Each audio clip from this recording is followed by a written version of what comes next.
የሚያርቅ ሲሆን ነው። አሉታዊ ኔጌቲቭ የሆነ ልማድ ምን ማለት ነው ብላችሁ ከጠየቃችሁኝ በድርጊቱ ምክንያት ክፉ ምልክት በእናንተ ላይ የሚተው ሲሆን ድርጊቱ በእናንተ ላይ ክፉ ምልክቶችን ክፉ ጠባሳዎችን ትቶ የሚያልፍ ሲሆን በዛው ድርጊት አማካኝነት ደግሞ መጥፎ ባህሪያትን እንድትፈጥር ያደርጋል። ከዛም በውጤቱ ሰዎችን በቀላሉ ካንተ እንዲርቁ ያደርጋል። ለምሳሌ የምትጠጣ ከሆነ ከንፈርክ እንዲጠቁር ከዛም በከፍተኛ ሱሱ ስትያዝ አይንክ እንዲበላሽ ጥፍር እንዲቆሽሽ ሰክረ ወድቀ የቱቦ ጫፍ መጥቶ ግንባር ተተርትሮ በፌሮ ተመተ እንደዛ መጥፎ ምልክቶችን በሰውነትክ ላይ ጥሎ የሚያልፍ አንዳንድ ልጆች በከፍተኛ ዲፕሬሽን ውስጥ ሲገቡ ራሳቸውን ይቆራርጣሉ፣ በምላጭ ራሳቸውን ይቆራርጣሉ፣ በተለያየ ነገር ማለት ነው። ይህ አሉታዊ ልማድ ብለን የምንለው ሐሳብ በሚያሳዝን ሁኔታ በድርጊቱን በሚያደርጉት ሰዎች ላይ ክፉ ምልክቶችን ትቶ ያልፋል። ከዛስ መጥፎ ባህሪያትን ይፈጥራል። መጥፎ ባህሪያትን ይፈጥራል ማለት ተደባዳቢ፣ ተሳዳቢ፣ የሚበሳጭ፣ የሚያማ፣ ሌሎች ሌብነት።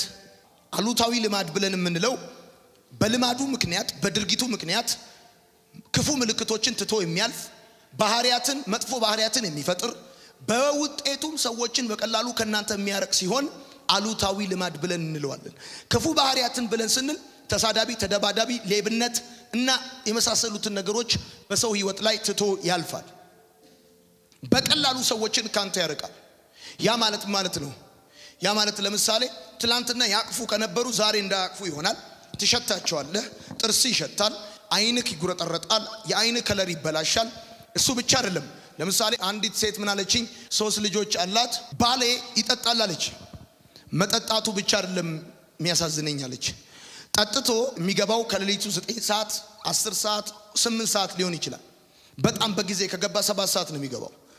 እና መምጣቱ አይደለም የሚከብደኝ፣ ሲመጣ 9 ጓደኞቹን ይዞ እሱ 10ኛው ነው የሚመጣው። ከ9 ጓደኞቹ ደግሞ ቢያንስ 4 ቮሚት ያደርጋሉ። አሁን እኔ ላብድ ነው፣ ጭንቅላቴ ሊፈነዳ ነው፣ ልጆቼ በሽተኛ ሆኑ። ስለዚህ አሉታዊ ልማድ የሚባለው ድርጊቱን በደጋጋሚ በማድረግ ምክንያት መጥፎ ምልክት በአንተ ላይ ጥቶ ሲያልፍ ከዛም በውጤቱ ደግሞ መጥፎ ባህሪያትን ሲፈጥር ከዛም ደግሞ በቀላሉ ሰዎችን ካንተ ሲያርቅ ማለት ነው። በምታረገው ነገር ምክንያት ሰዎች ካንተ እየራቁ እየሸሹ እምነት እያጣ መምጣት ትጀምራለህ።